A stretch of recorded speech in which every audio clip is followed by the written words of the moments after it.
Não para negar, mas para discipliná-la, para torná-la força útil, para tornar o tempo, tempo útil, para tornar as forças da vida forças produtivas. Porque veja, eu disse, esse poder ele age sobre forças. Mas o que ele quer dessas forças? Ele quer tornar as forças da vida forças produtivas. E o tempo vivo, tempo útil. Sem o desenvolvimento dessas tecnologias, desse biopoder, dessa biopolítica, o capitalismo não poderia ter instalado. Não sei se está bem. Ele é condição para que o capitalismo possa se estabelecer. É uma coisa incrível. E ele se dá em diversos locais, em diversas instituições, ele atravessa, vamos dizer, um tecido social.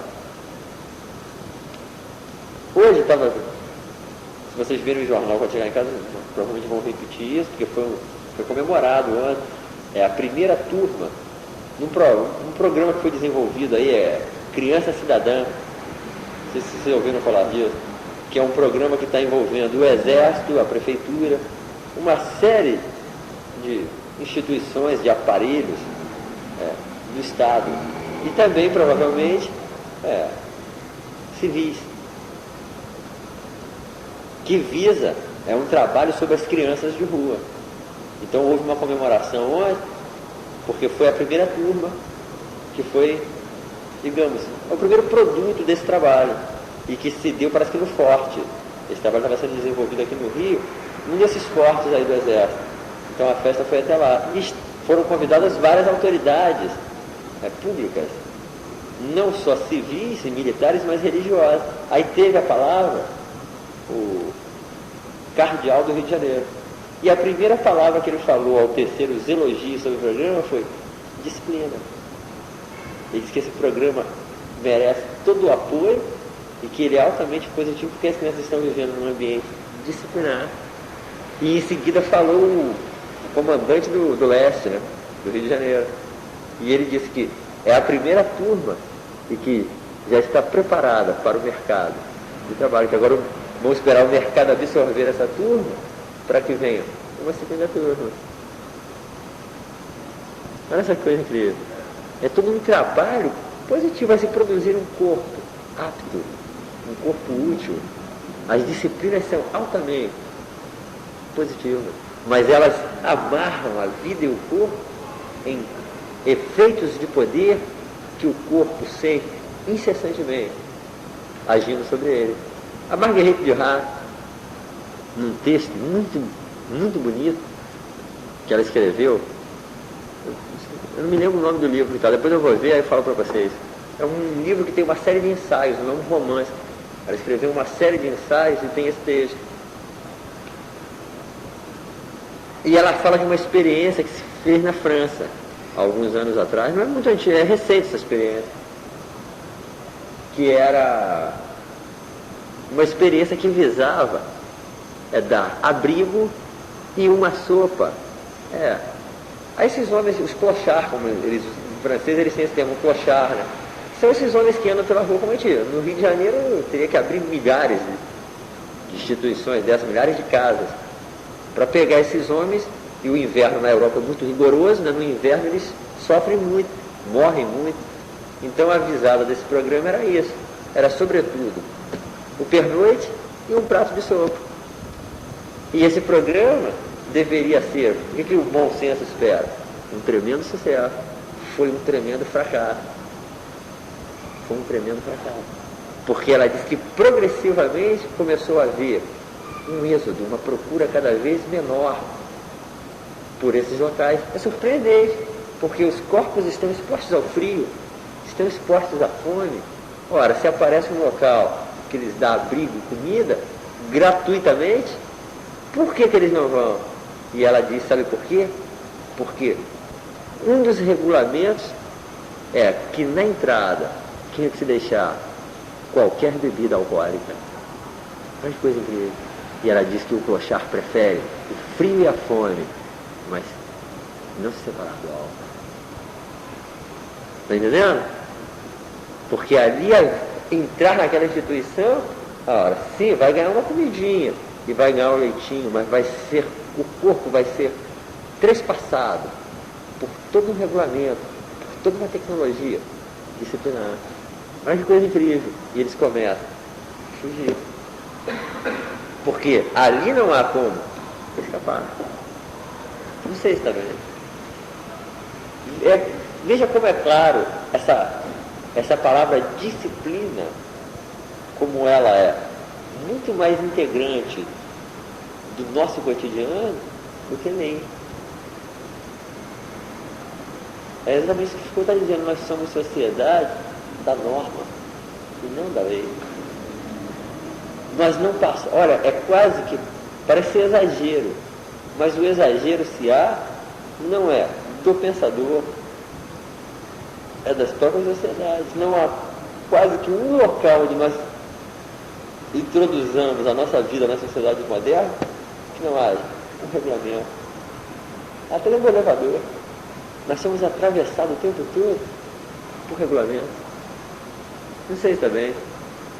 O regulamento é escolar, o regulamento do prédio, o regulamento do elevador, o regulamento de todo estabelecimento tem um regulamento. Isso é uma coisa muito recente.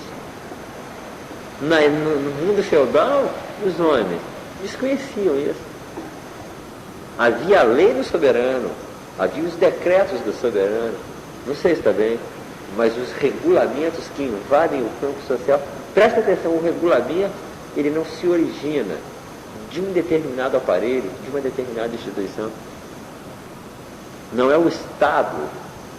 O Estado, inclusive, se apoderou de toda essa rede de relações de poder, se favoreceu disso, não quer dizer que foi ele quem inventou. Não sei se está bem. Vê, Eduardo, está claro. É um poder disciplinar.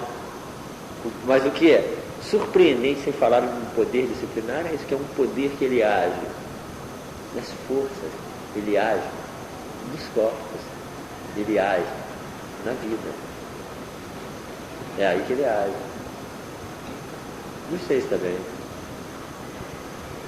Fazer uma genealogia desse poder. O que o Foucault faz é exatamente isso. Não é uma teoria do poder, é uma genealogia, ou uma analítica, como ele diz. Porque esses poderes nós só podemos entendê-los fazendo uma analítica dos seus funcionamentos. Não seria uma teoria geral do poder. Mas você nunca vai chegar a um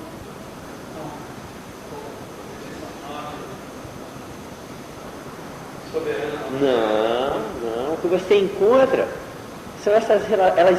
Presta atenção, essas relações, como entendeu que elas são anônimas, todos que estão dentro dessas relações estão trespassados por esses dispositivos. Não existe aquele que é o sujeito desses dispositivos. Por exemplo, nós entramos no BNDES, vou tomar um exemplo aqui concreto, no BNDES, e lá sem dúvida que há toda uma hierarquia, não é isso? Há desde, vamos dizer, do batedor de máquina, né?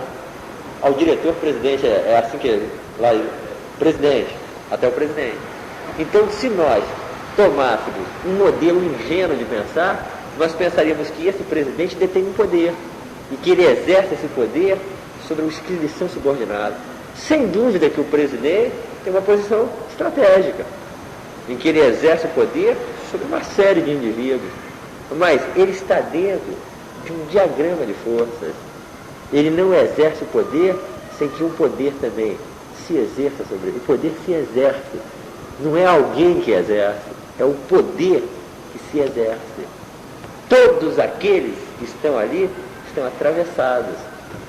Não sei. Não é isso? É anônimo, não é isso? É anônimo, exatamente.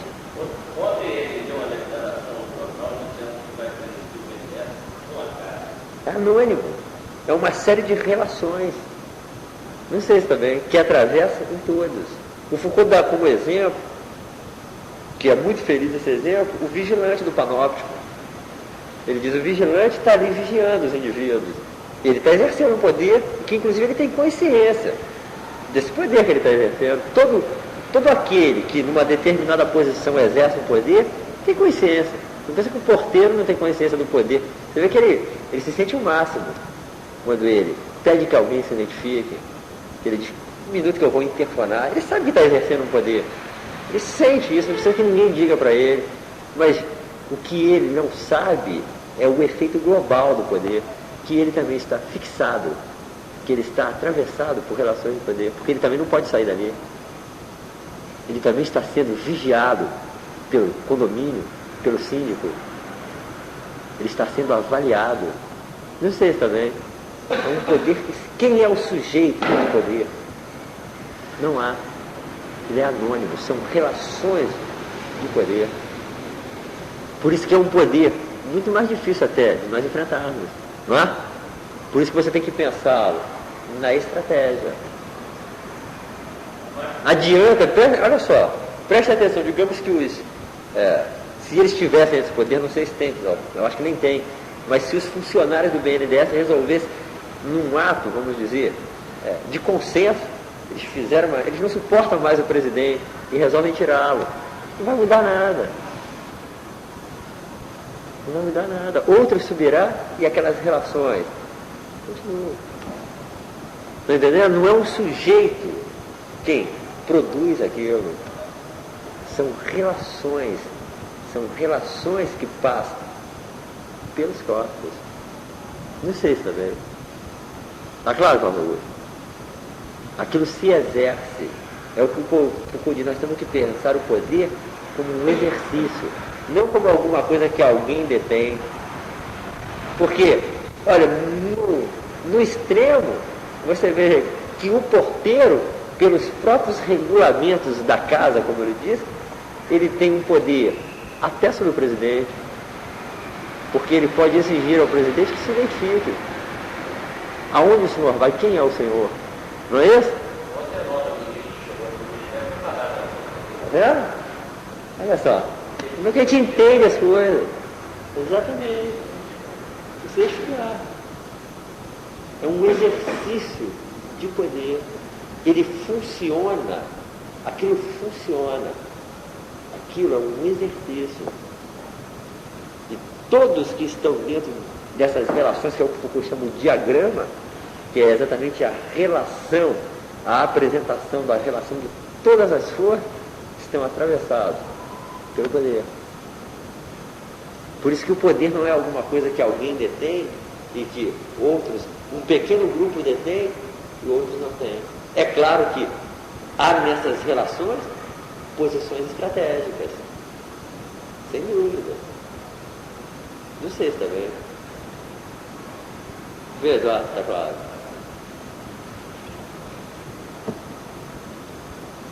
Está bem assim? Entender é ter entendimento, né? É o que você diz, fazer a genealogia, ser um genealogista. Quando Foucault diz ser um genealogista, isso foi Nietzsche que ensinou a ele. É o que o Foucault diz, é fazer pesquisas não de origens, mas de invenções. Procurar as invenções. Se a gente fosse pensar em Nietzsche, essas relações de poder poderiam ser chamadas relações de força. É que o Foucault vai usar o mesmo nome. Relação de poder para ele é relação de força. Eu não falei que ele diz que o governo é um poder que se exerce sobre forças? Porque é exatamente isso que os poderes modernos descobriram, que eles não agem sobre sujeitos, sobre o povo, mas sobre as forças nuas da matéria. É aí que o poder está agindo. Não existe o poder, existe relações. Exatamente. Não existe o poder. O Foucault, inclusive, diz exatamente o que você está dizendo. Ele diz com o soberano, o poder. Exatamente.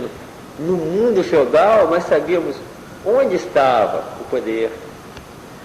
O soberano está lá, o senhor. Nas sociedades disciplinares, o que nós temos são relações de poder. Exatamente, o poder não existe.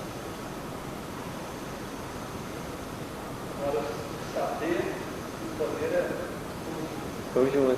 Os saberes são produtores, os poderes são produtores de saber. Eles produzem saber.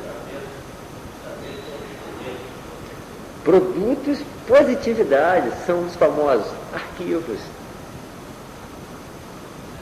Porque você vê o poder, ou as relações de poder, elas produzem arquivos. Esses arquivos é que são os saberes. Quando determinadas tecnologias de poder são inventadas, surgem as condições para se produzir determinados arquivos. Esses arquivos vão constituir os saberes. Sem uma produção de arquivos sobre o sexo, não se poderia ter produzido um saber científico sobre o sexo.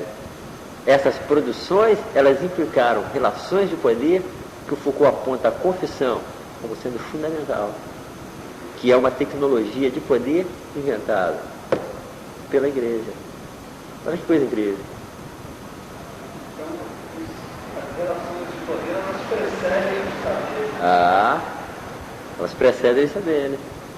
As relações de poder é o que Foucault chama o fora, é o que está fora do saber, é aquilo que não se sabe. Você vê quando o psicólogo fala, ele fala como um homem de saber. Ele não fala das relações de poder que atravessam a psicologia, que constituíram, que foram condições para o surgimento da psicologia. É isso que o Foucault diz, que o intelectual moderno, ele tem exatamente essa função. É de detectar, de isolar, de mostrar quais são as relações de poder que o domínio, que é o seu, está atravessado. Olha que coisa incrível. Não sei se está bem. Psicólogos, não só os psicólogos. O saber geralmente fala dessa maneira. Ele fala como saber puro. Como saber puro. Como sendo produto de um sujeito de conhecimento. Como sendo produto da razão. Exatamente. Quando os saberes são relações de poder. Sem as relações de poder, nada de saber. Eles são atravessados. As relações de poder são condições de possibilidade dos saberes. São elas que dão as condições para que o saber surja. Você vê, houve toda uma série de saberes que surgiram a partir do inquérito. Foram feitos uma série de inquéritos que geraram arquivos, inquéritos sobre a natureza, mas que não podiam ser feitos sem inquérito. Como é que se poderia fazer um inquérito sem essa tecnologia do inquérito? Quem inventou o inquérito? O inquérito é uma relação de poder. Não sei se está bem. Se nós temos uma série de saberes, o inquérito permitiu as ciências humanas, enquanto que o exame permitiu as ciências humanas. E a confissão, ela teve posição estratégica na produção dos saberes do sexo. É na história quando Foucault fez uma história da sexualidade, que ele fez a genealogia da confissão. Ele encontra a confissão como sendo uma relação de poder imanente a todos esses saberes sobre o sexo. Ela é imanente. Ela é imanente. Ela não é alguma coisa que está separada. Ela está dentro desses saberes. Eles se produziram por essa tecnologia da confissão. Não sei se está vendo. Assim como as ciências ditas da natureza têm o inquérito como sendo um elemento imanente dela. Não sei se está vendo. Vê, Eduardo? Tá bem? Essa noção de imanência. A imanência quer dizer que ela está ali, mas o inquérito, a confissão, o exame, não são saberes. São relações de poder, tecnologias de poder, exatamente. Mas são imanentes aos saberes. Agora eu acho que está bem claro, não é isso? Você vê que o exame, ele aparece, quem o detecta, quem o isola, é o genealogista. É ele que mostra. Ora, o que está fazendo isso aí? Não sei se está bem. Qual é a função desse elemento aí? Como ele funciona? Qual o papel que ele tem dentro desse saber? E ele não é um saber. Não sei se está bem. Ele é relação de poder. É exatamente isso. Dado um saber, fazer a genealogia desse saber é detectar quais são as relações de poder, que tecnologias de poder estão passando, que estão na base, dando condições para a constituição daquele saber, daquele arquivo. Não sei se está bem. Acho que está bem, né? Esse saber, Sem dúvida. Ele não pode, ele é fruto dessas relações de poder. Ele não é fruto de um sujeito do conhecimento. Você veja bem, a psicanálise emerge como um domínio de saber sobre o sexo. E aí aparece o nome de Freud, não é isso? O nome de Freud, como estando ligado a esse domínio. O que Foucault está nos mostrando é isso. Não pense que foi Freud quem inventou essas tecnologias, essas relações de poder que permitiram a psicanálise se desenvolver. Isso, Freud não tinha poder para isso. Está entendendo? O que Freud fez foi se utilizar dessas tecnologias. Não sei se está bem. A confissão não é uma invenção da psicanálise. Não foi a psicanálise. Agora, a psicanálise se desenvolveu, se fundou em cima da confissão. Mas para esses novos saberes se desenvolverem, é necessário que haja um consentimento dos poderes. Mais do que isso, é preciso que haja um interesse dos poderes, como houve pelo sexo. Um interesse. Um interesse. Você veja, por que o sexo, por que sobre o sexo se desenvolveu uma série de saberes? Exatamente porque o sexo apareceu no cerne do problema do poder. Do poder. No cerne do governo, do poder colocado em termos de governo. Então, desenvolveu-se, disseminou-se uma série de saberes sobre o sexo. Não foi que de repente caíram as interdições, perdeu-se a repugnância. Não foi nada disso. Não foi nada disso, é porque os poderes se interessaram pelo sexo.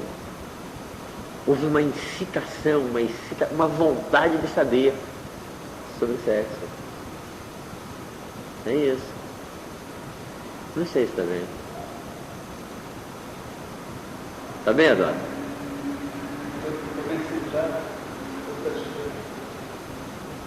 Tudo associado ao interesse satânico. Olha, ele se beneficiou disso. Se beneficiou disso.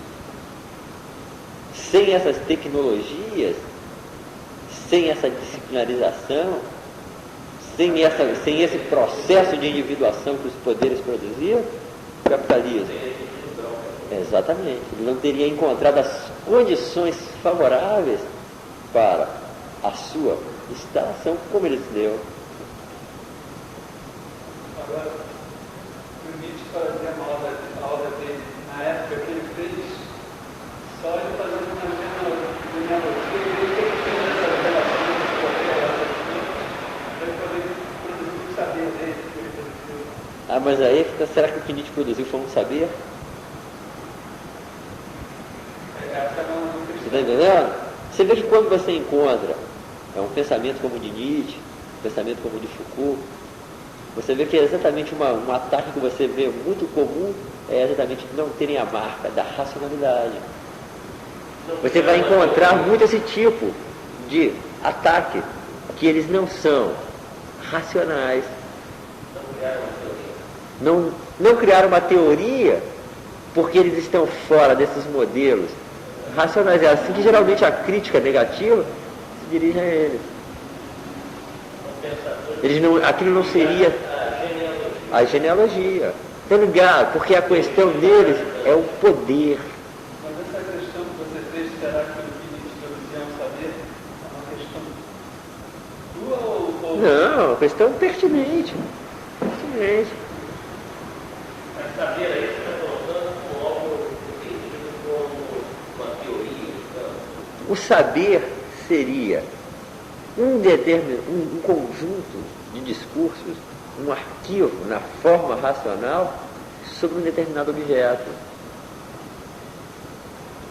Nietzsche não é um pensador de objetos, ele é um pensador de relações, de força, relações de poder.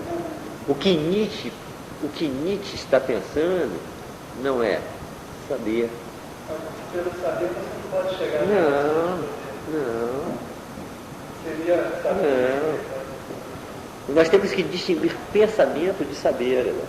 Mas a gente ainda tem que ter mais elementos para fazer essa distinção que o Kant já havia feito essa distinção de pensamento e saber não são a mesma coisa. Não sei se também. Depois a gente tem que ver isso. Porque o que o Foucault está fazendo não é um saber. Ele está fazendo uma analítica do poder. É completamente diferente. Está bem o que eu estou dizendo? O que ele está mostrando são exatamente aquilo que é do domínio, do não saber, do domínio do poder. É exatamente ultrapassar o saber. Aquilo está fora do saber. O saber tem determinados limites, o saber tem os seus objetos, o saber tem um domínio que é aquele domínio onde ele se instala, aonde ele vai produzir uma racionalidade. Nós temos exatamente, quando Foucault está fazendo isso, o que ele está colocando é uma analítica, uma genealogia desses saberes e das relações de poder que são imanentes ao saber. Não sei se está bem. Que horas são agora? Então vamos embora. Tá bom, né? Não foi bem. Acho que foi bem a aula, né?